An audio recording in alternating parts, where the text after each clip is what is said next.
Eric, you guys, I guess we're up 53-51 there with, I think, a little over six left. And then the Aggies outscored you 11-3 down the stretch. What do you think happened in that stretch at the end?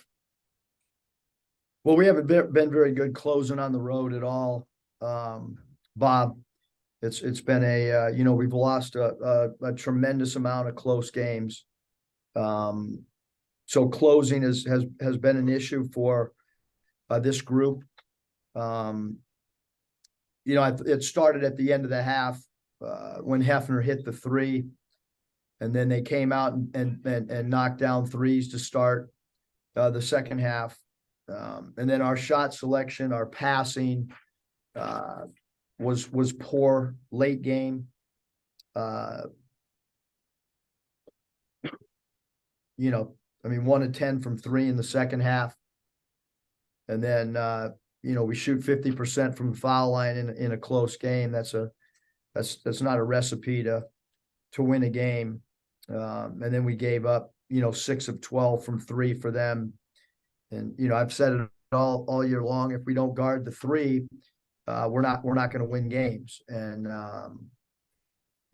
defensively, we were better rebounding the ball than we were in Bud Walton. But they did come up with some crucial rebounds and again, just our shot selection and struggled to close games. And then no, Nick didn't play in the second half. Was he okay physically, or what went into that? Yeah, we're just trying to win. We're just trying to win a game and keep our season alive. You just feel like he's not quite ready for a game like this, maybe? Yeah, we're just going to keep trying to work everybody in and Scotty. Thanks. Yeah, Eric, this is 3 SEC road losses now for you guys after leading by at least 10 at some point. Just, I know you mentioned the struggles closing games, but is there a theme? And I mean, just what led to it tonight? Well, I said, Scotty, that this team has struggled, unlike a group that I've had, since I've been coaching college. This group has struggled to finish games. We played a close game against Creighton. We played a great game against Baylor and came up short. So, I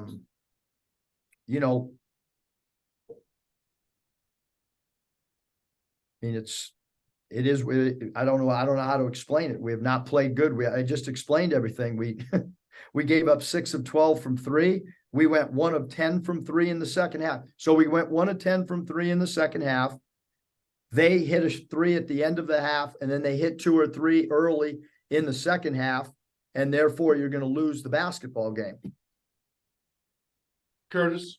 AB also mentioned shot selection for you guys down the stretch. What could have been done to get cleaner looks? Well, I don't think we're a 3-point shooting team, and we went 1 of 10 from three in the second half. So, paint points are what we live on. Free throws attempted are what we live on, and so that was an issue. I mean, sharing the ball was not an issue. We had 17 assists to their 9. So, it's frustrating. I thought we had a really good game plan. I thought we followed it perfectly in the first half. Game gets close, and we've got to be able to counter when another team makes a run. I've said it for 4 years. There's 3 runs in every game. You control 2. I mean, we led the game for 31 minutes on the road, and we're unable to close the game out. Curtis. Coach, I'm curious if you saw any adjustments in particular out of Texas A&M offensively in the second half, or was it just a matter of them starting to hit shots there? Well, they were 11 of 27, Curtis, from the field, so they shot 40%. Not great, not bad, but the 4, as I've mentioned, they went 4 of 5 from three. And we shoot 36% in the second half. So, therein lies the outcome. And Wade Taylor had 16 of his 18 in the second half. I guess what did you see that got him going? Well, I think he had 18 or 19 in Bud Walton. You know, he's one of the best scoring guards in the league. He's quick. He's one of the best free throw attempt players in the country. He got 5 FTAs, which is a pretty good number, but not anything that, you know, that killed us.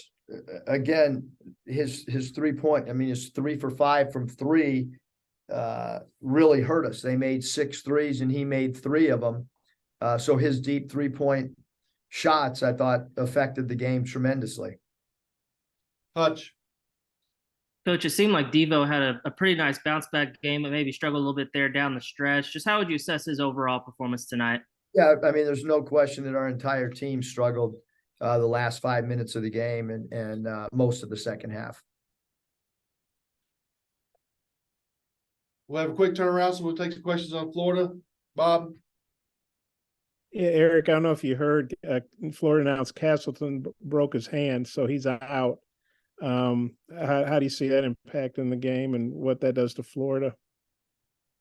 Probably the same impact that you know, I mean, we've had Brazil out the whole year, and you know, if you look at injuries, you know, it allows opportunities for other guys to play.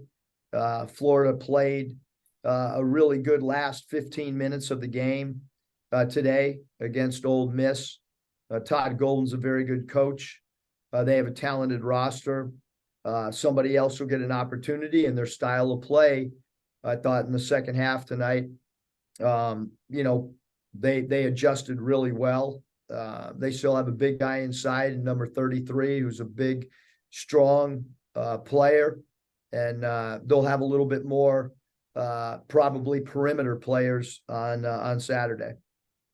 And you guys are both obviously fighting your guts out for NCAA bid. You guys are in a little bit better shape. You're at home, obviously, but how big are the stakes, you know, for this game Saturday? You know, maybe especially for Florida, but you guys being at home, you really can't afford another home loss. Yeah, I mean, we have to. I mean, we have 3. You know, I mean, we got to just try to play for 40 minutes, Bob. Scotty. Yeah, Eric, just overall thoughts on the Twins tonight, and then AB's 8 assists, just and I guess just sharing the basketball in general. Yeah, again, I thought our 17 assist ball movement was not a problem at all. Anthony's, I thought he played really well. I mean, his shot selection was good. He tried to get others, you know, involved. I thought he saw over the defense really well. And then I thought the Mitchell twins did a really good job of interior defense. Obviously, you know, the foul trouble hurt us in the first half with both of them, as well as Walsh fouling out again tonight. You know, so those guys played well inside both Mitchells. Curtis. Coach, Florida's got a top 20 adjusted adjusted defensive efficiency. It seems like that's every team that you see in the SEC nowadays. Just curious, you know, what are some of the keys to maybe attacking them and finding some success on Saturday? Well, I think shot selection is always, you can always start with that. You can always, you know, go to pace of play.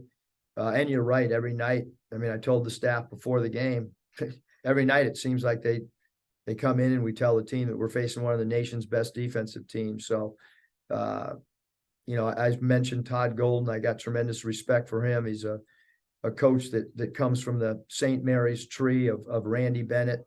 I've known Todd since he played in college at St. Mary's, and obviously Coach Bennett was a graduate assistant when I played at San Diego. So those guys playing for Coach Bennett, he's one of the best defensive coaches in college basketball and has been that way for over 20 years. So they have really, really solid defensive principles.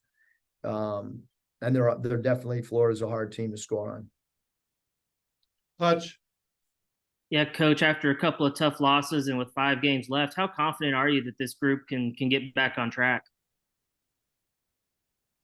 Well, every game we have is hard. I mean, you know, this team's still got to grow in a lot of areas, and we only have 5 games to go. So, you know, we got to get ready for Florida. Thank you, Coach.